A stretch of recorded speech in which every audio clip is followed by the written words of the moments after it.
Hey guys, so we got this cassava. Excited ko mapalot. Ay, unya din siya hugasan pagkuan. Yan yun man ipagpalot na mo before. Wala dagandagan ini, excited na ko. Ay, so kwaon na rin manining. Anong ganahan ko ani mo palot? Mahadlok ko sa kuan. Anong ganahan ko ani mo palot kay satisfying kayo guys. Rog ako nahadlok sa kuan. Nawa. Rog feel na ko ugasan daanin.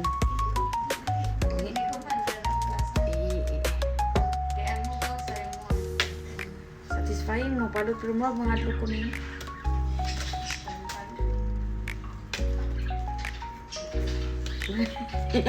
Kada mo ko ato. Ooh, satisfying ka.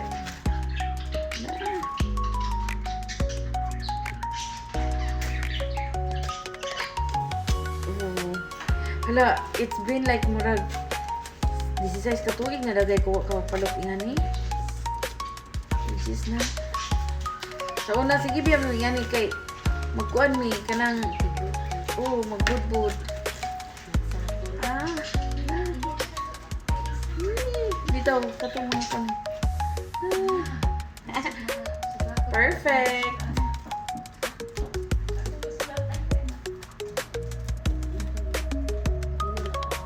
Ang gaso? Dali, ano po na hurot? Sige, matanggal na ta. Samot ng baka, tungkol ka rin. Hala, kuhaan dyan dyan. Insakto guning, kuhaan nini mo tarik kay. One down. Next is this.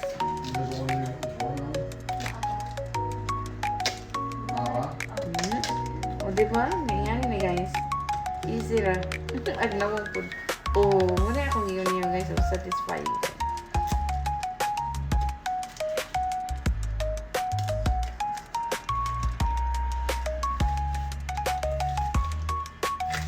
Mara to. Sana na. Luto na. Hala, karing uso kay murag dili ni angay kaunon. Pero kari. Yay. Buta na ni kuan kana nung coconut milk and sugar. So it is taste this time. But Daddy Gilser wants to try it with sugar. Cocoa sugar. This is coconut sugar. So we're gonna sprinkle it there. Ano siya, humot nga kon. So if you guys want low glycemic sugar, very healthy, try cocoa sugar. Nabatay ko na nining. I'm gonna I'm gonna show them.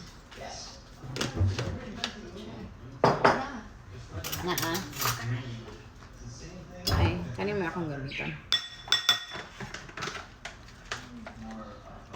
Anyway guys, this is the sugar we use, cocoa sugar, low glycemic. Ayan. So for if you are like wants to have a little sugar but healthy, try that one. So moment of truth. Lapila na ko katuig ko kakao na ni Jude.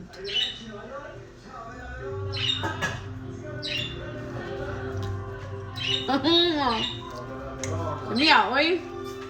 Kabalo ka unsay dami ani? Ginamos.